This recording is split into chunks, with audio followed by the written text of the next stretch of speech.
Ya pemirsa, kita kembali mengajak Anda untuk melihat ataupun memperbarui informasi dari Akmil Magelang, Jawa Tengah. Kita sapa rekan Fatimah Albar. Fatimah, bagaimana informasi terbaru? Apakah ada perubahan mungkin dari agenda yang sudah tadi Anda sampaikan?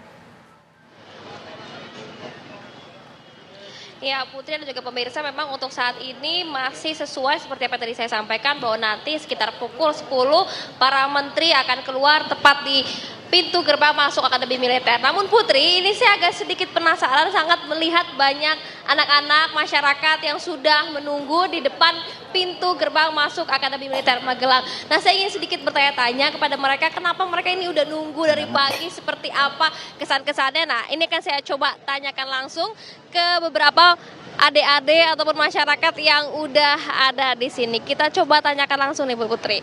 Halo adik-adik. Ini nunggu, aku lihat dari tadi di sini mau ketemu siapa sih sebenarnya, nungguin siapa? Bowo sama Gibran. Nungguin Pak Presiden ya? Iya.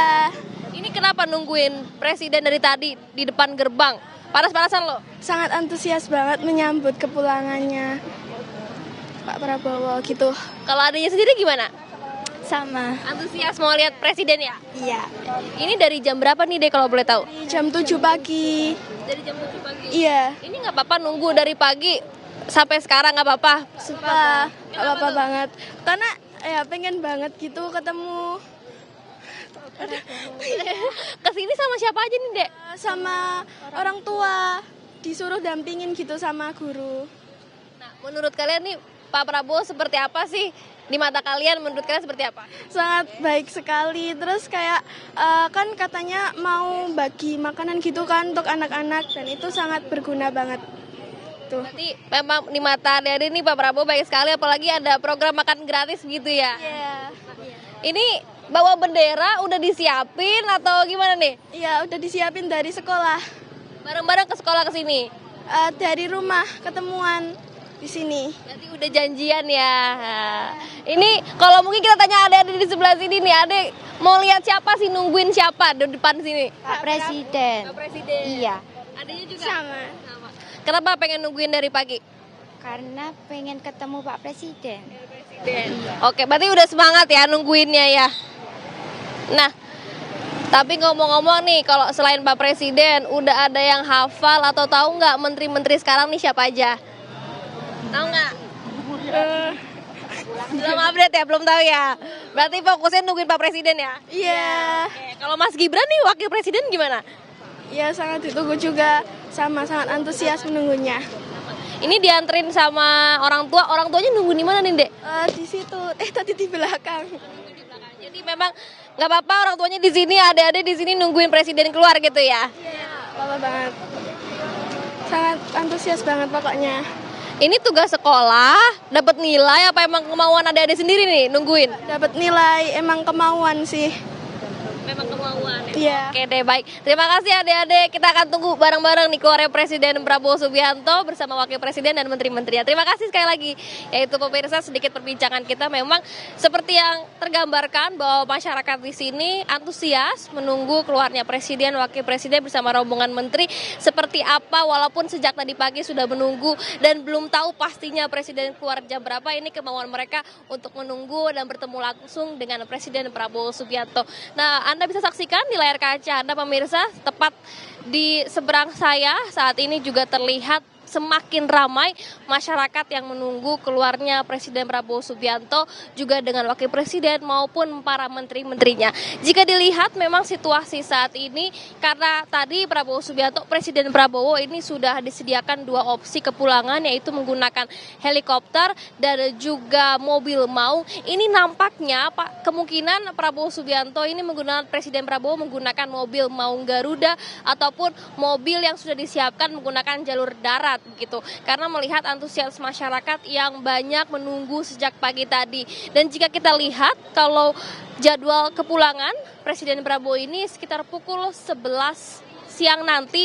Namun sepertinya kalau kita lihat atau mengacu kepada kegiatan kemarin pada saat kedatangan ada kemunduran begitu, kemunduran jam kepulangan ataupun keberangkatan karena memang melihat antusias masyarakat yang menunggu di jalan ini membuat Presiden Prabowo Subianto berjalannya lebih pelan, kemudian juga akan menyapa warga, jadi kemudian akan ada keterlambatan keberangkatan tidak jam 11 siang nanti. Namun kita akan tunggu seperti apa keberangkatan pastinya dari Prabowo Subianto. Namun nampaknya memang kita lihat situasinya nanti Presiden Prabowo akan menggunakan jalur darat, tidak menggunakan jalur heri. Sementara itu, Putri, kembali ke studio. Baik, Fatima. Tadi kalau kita lihat kan memang antusias dari warga, tidak hanya warga tapi pelajar juga banyak ya sudah datang sejak pagi tadi. Terima kasih Fatima Albar mengabarkan langsung dari Akmil, Magelang, Jawa Tengah. Oke, kita lanjutkan perbincangan kita dengan Mas Diki. Mas Diki, saya mau menanya terlebih dahulu ini apa kemudian pembekalan ini, apakah memang nantinya bisa membentuk kekompakan begitu ya di antara para menteri ini, para pembantu presiden ini, atau hanya sekedar konformitas aja atau sekedar ya ikut-ikutan aja ya karena presiden bikin mereka ikut begitu ya, ikut kegiatan atau bagaimana? Ya, saya melihatnya ini kan ada rangkaian yang pertama di Hambalang, lalu diikuti rangkaian yang di Magelang. Dan untuk bisa kompak kan kita perlu saling kenal. Ya, jadi ini harus dilihat tahapan-tahapannya nih. Jadi saya melihat ini adalah bagaimana kemudian di antara para menteri itu saling kenal, dekat gitu ya. Dan lewat aktivitas-aktivitas bersama itu diharapkan mereka bisa lebih merasa dekat satu sama lain, bisa lebih mungkin bahkan di tataran personal juga itu penting, kedekatan secara personal, bisa berkomunikasi. Jadi ini harus dilihat sebagai sesuatu yang positif dalam pengertian membangun fondasi, ya fondasi untuk kemudian ini menjadi sebuah tim yang bekerja dengan baik, dengan efektif, efisien, menjadi super tim yang memang tugasnya berat. Saya tidak melihat ini sebagai sekedar konformitas ya, sekedar ikut-ikutan, sekedar mengikuti karena ini perintah, tetapi betul tadi juga kalau kita bisa lihat selama terutama di Magelang ini kan tidak ada wajah-wajah yang kelihatan sedih, tegang gitu ya. Semua terlihat happy, enjoy gitu. Jadi ini permulaan yang baik, yang positif. Dan memang untuk bekerja sebagai sebuah tim itu harus solid dan itu harus saling mengenal, dekat satu sama lain. Dan mungkin juga ada perasaan senasib sepenanggungan gitu ya. Dan berkali-kali dalam masa orientasi ini, bisa dikatakan masa orientasi ini, Presiden Prabowo menyampaikan pesan-pesan untuk menunjukkan kemana arah kerja dari kabinet ini. Saya pikir ini kita harus melihatnya sebagai satu fondasi untuk, tentu kita berharap tim ini bisa bekerja dengan baik, kerja dengan efektif, bisa memenuhi harapan masyarakat. Dan saya pikir ini kan momen di mana pemerintahan baru, tentu kita semua punya harapan ya. Dan bagaimana harapan itu dijaga kalau kemudian kita bisa melihat bahwa tim yang bersama presiden itu tim yang solid. Dan ini coba ditunjukkan indikasi-indikasinya di mungkin ini kan bisa kita katakan 7 hari pertama ya, seminggu pertama. Iya, betul. Ya. Ya, ini termasuk juga nggak hanya solid di kabinetnya aja, tapi juga termasuk untuk gaya kepemimpinan dari para menterinya ke bawah begitu, diharapkan juga sama ya. Ya, ini kan dari presiden menyampaikan pesan ke menteri-menterinya, ya bawahannya langsung. Nah ini kan para menteri ini punya bawahan gitu ya. Nanti ini juga bisa dilihat bahwa pimpinan mereka itu kemudian bisa menunjukkan semangat yang tadi bersatu, kompak gitu. Dan ini tentu harus bisa ditangkap oleh bawahan-bawahan para menteri ini, bahwa ini sebetulnya yang kemudian diharapkan, bahwa kita harus bisa bekerja dengan kompak, bekerja dengan semangat di mana kita punya tujuan yang sama dan sebagainya. Mas Diki, kalau melihat kan memang ini kabinet yang sekarang ini besar sekali ya, maksudnya ditambah dengan utusan lagi, utusan khusus presiden ini jumlahnya sudah 100 lebih begitu ya. Apakah Anda melihat dengan banyaknya postur dari kabinet ini kemudian memang bisa menjamin efektivitas dari kinerja pemerintahan kita ke depan? Ya, sebenarnya kita tidak perlu khawatir ya bahwa ini tim yang besar lalu kemudian nanti tidak bisa bekerja dengan baik, dengan efektif. Nah, menurut saya pertama tentu tergantung seorang pemimpinnya dan proses yang disiapkan oleh pemimpin dalam masa-masa awal, masa-masa orientasi, masa-masa yang kemudian kita kenal sebagai pembekalan dalam beberapa hari ini menurut saya bisa menjamin gitu, bahwa meskipun besar, dan justru itu yang seharusnya ditunjukkan ya, bahwa secara faktual memang jumlah kabinet itu lebih besar dibandingkan dengan yang lalu gitu ya.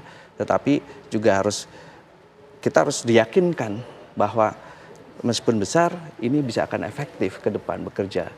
Dan inilah saatnya itu juga ditunjukkan bahwa penting ada upaya-upaya untuk memastikan tim ini bisa menjadi super tim lewat aktivitas-aktivitas pembekalan yang sebetulnya menjaga kekompakan, menjaga agar para menteri itu bisa dekat satu sama lain. Termasuk tentu dekat dengan pemimpinnya ya, dengan Presiden Prabowo. Dan ini juga kita harus melihat ini sebagai satu kesatuan ya, bukan hanya kabinet tetapi bagaimana kabinet juga berkomunikasi, berinteraksi dengan presidennya. Harusnya ya semakin banyak kayak kerjanya semakin cepat selesai gitu ya. Ya, itu tentu harapan lebih setiap ringan pemimpin gitu seperti ya. itu ya. Dan pemimpin punya tugas yang krusial, kunci untuk memastikan timnya itu bisa bekerja dengan baik. Dan ini sebagai satu upaya untuk memastikan bahwa tim ini menjadi sebuah tim yang solid, yang kompak, yang nanti diharapkan bisa menjadi sebuah super tim. Nah, kalau kita lihat kan ada beberapa kementerian yang punya wamennya 2 Ya. atau mungkin wamennya 3. Nah, itu gimana potensi overlapping kepemimpinannya bagaimana nanti di birokrasi? Nah, itu kan sebenarnya kita bicara psikologi organisasi. Nah, ini juga tentu bukannya tugas presiden, tetapi tugas menteri nanti bagaimana mereka mengatur organisasinya, mengatur supaya kemudian tidak ada tumbang tindih, masing-masing bisa bekerja sesuai dengan porsinya, dengan perannya. Dan ini juga nanti menjadi sebuah ujian, sebuah tes berikutnya untuk para menteri. Memastikan bahwa sebagai pemimpin di kementeriannya atau lembaganya itu dia juga bisa menjadi pemimpin yang efektif, manajer yang efektif, bisa memastikan timnya bekerja dengan baik. Dan ya ini sekarang kan kita masih melihat yang terjadi adalah bagaimana antara presiden dengan kabinetnya. Di hari-hari yang akan datang tentu kita akan melihat bagaimana proses yang sama diharapkan kemudian nanti bisa membangun tim yang baik, tim yang kuat itu di tingkat kementerian dan lembaga. Bersama dengan ASN-nya yang mungkin kinerjanya atau pekerjaannya sudah terpola gitu ya dari sebelumnya. Betul. Kemudian ada menteri-menteri baru. Nah, ini tantangannya apa nih Mas? Menteri baru kemudian masuk ke kementerian yang mungkin sudah terpola begitu sistem dan pekerjaannya gitu, dan mereka mungkin dengan gayanya yang baru apa yang Ya, jadi tantangan? tentu pertama tantangan dari para menteri ini adalah bagaimana mereka bisa menjadi transporter gitu ya.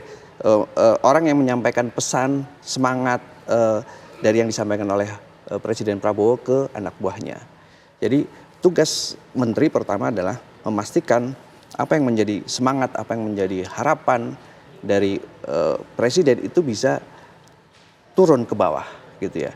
Jadi semangat cinta tanah air, semangat untuk bekerja keras ya, semangat untuk tidak korupsi itu juga bisa diturunkan ke level yang paling bawah.